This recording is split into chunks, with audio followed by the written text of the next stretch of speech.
Hi, hello, నమస్తే. Welcome back to another video. నేను మీ Ganesh. So మీరందరూ ఎలా ఉన్నారు అనేది కామెంట్ సెక్షన్లో కామెంట్ వచ్చి నేను చాలా బాగున్నమాట. సో నేను ఈరోజైతే పటాన్ చెరువు మీద నుంచి సంగారెడ్డిగా పైగా సదాశివపేట వరకు అయితే ట్రావెలింగ్ చేశాను అనమాట.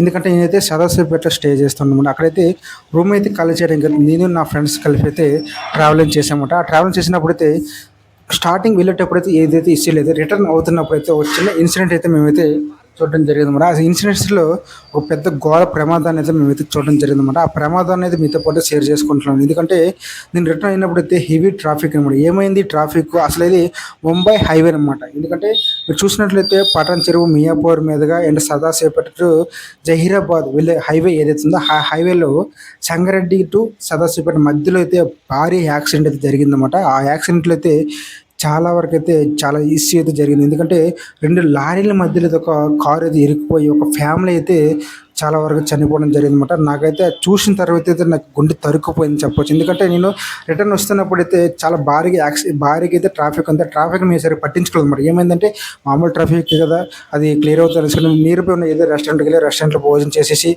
అవన్నీ తిన్నాము. దగ్గర 2:30 అయిందన్నమాట. ఇప్పటికీ కూడా ఇంకా ట్రాఫిక్ క్లియర్ అవ్వట్లేదు. ఏమైందనేసి అయితే ఆ మేజర్ ఇన్సిడెంట్ అయింది అక్కడ ఆ చోటుకి వెళ్ళి చూడడం జరిగింది. అది చూసినప్పుడైతే ఇక్కడ చూస్తున్నారు కదా ఈ కారు అనమాట. ఈ కారులో అయితే ఒక ఫ్యామిలీ అన్నమాట. ఒక ఫ్యామిలీ మొత్తం అయితే చనిపోవడం జరిగింది. మరి నాకైతే ఆ కారుని చూసినప్పుడైతే ఆ పరిస్థితిని చూసినప్పుడు అనిపించింది. ఆ ఫ్యామిలీలో ఉన్న పరిస్థితి, ఆ ఫ్యామిలీలో ఉన్న మనుషుల యొక్క ఎంత ఎంత బాధ అనిపించారో, అసలు నాకు అసలు చెప్పడం కూడా మాటలు రావట్లేదని నేను చెప్పొచ్చు అనమాట. అంత దారుణంగా అయితే ఆ కారు అయితే నుజ్జు అయిపోయింది. అంటే ఒక బాటిల్ని మనం నలిపేస్తే ఎలా అయిపోతా అలా అయితే ఒక కారు అయితే అలా అయిపోయింది మరి. ఎందుకంటే రిటర్న్ వచ్చినప్పుడు యూటర్న్ తీసుకుంటున్నారనేసి చాలామంది యూటర్న్ కారు తీసుకున్నప్పుడు అయితే ఫ్రంట్ నుంచి ఒక వెహికల్, బ్యాక్ నుంచి ఒక వెహికల్ వచ్చేసి రెండింటి మధ్యలో కారు ఇరుక్కుపోయి అసలు భారీ ఇన్సిడెంట్ మనం చూస్తున్నాం కదా. ఈ లారీ అవుతుంది, ఆ లారీ యొక్క ఫ్రంట్ వీల్స్ మొత్తం అయితే ఇరుక్కుపోయింది అనమాట. ఈ లారీ వచ్చేసి సెంటర్ వెహికల్ ఏదైతే నేషనల్ హైవే ముంబై హైవేకి అయితే మధ్యలో అయితే ఇరుక్కుపోయింది అనమాట. ఇరుక్కుపోవడం వల్ల అయితే అసలు భారీ ట్రాఫిక్ అయిపోయింది అనమాట. దానివల్ల అయితే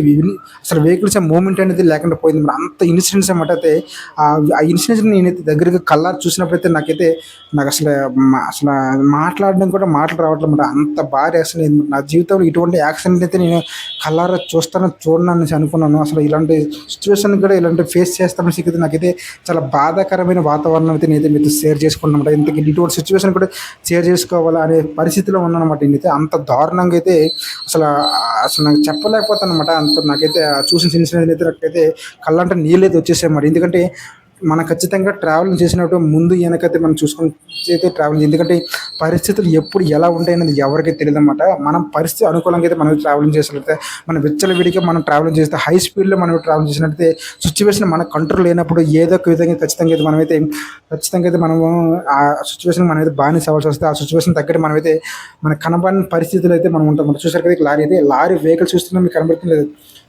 ఒక లారీ అయితే హెవీగా అయితే డ్యామేజ్ అయింది. దాని దగ్గరికి కార్ అయితే నుంచి ఫ్యామిలీ మొత్తం, అంటే లారీలో ఉన్న వ్యక్తి, ఆపోజిట్ ఉన్న లారీలో ఉన్న వ్యక్తి అండ్ ఇక్కడ ఉన్న కారులో ఉన్న ఫ్యామిలీ మొత్తం అయితే చాలా వరకు చనిపోవడం జరిగిందనేసి అయితే అంటున్నారు. అంతవరకు అది ఎంతవరకు నిజమైనది నాకు కన్ఫర్మ్ లేదు. కానీ మీతో పేరు షేర్ చేసుకోవాలనుకుంటున్నాను. అయితే మ్యాక్సిమం అయితే చనిపోయారని అంటున్నారు. నాకైతే మాటలు రావట్లేదు. మరి అటువంటి సిచ్యువేషన్ మీతో పాటు షేర్ చేసుకోవాలి. కానీ ఒకటి ఫ్రెండ్స్, హైవేలో ట్రావెలింగ్ చేసేటప్పుడు ఖచ్చితంగా అయితే బాగా ట్రావెల్ చేయండి. హై స్పీడ్తో వెళ్ళకంటే మీ ఫ్యామిలీ మీకోసం ఎదురు చూస్తుంది అనే ఉద్దేశంతో మీరైతే ట్రావెలింగ్ చేయాలనుకున్న హెల్మెట్ ధరించండి. ఖచ్చితంగా అయితే మీరు మినిమం స్పీడ్ ఏదైతే అదే మెయింటైన్ చేసి మనస్ఫూర్తి కోరుకున్న ఆచరణ నుంచి నానైతే ఇంతకు చెప్పడానికి నాకు మాటలు రావట్లేదు. ఇటువంటి సిచ్యువేషన్ మీతో షేర్ చేసుకున్నాక చాలా బాధగా ఉంది. సో మరొక వీడితో మీరు థ్యాంక్ యూ సో మచ్. అందరికీ లవ్ యూ. జై హింద్.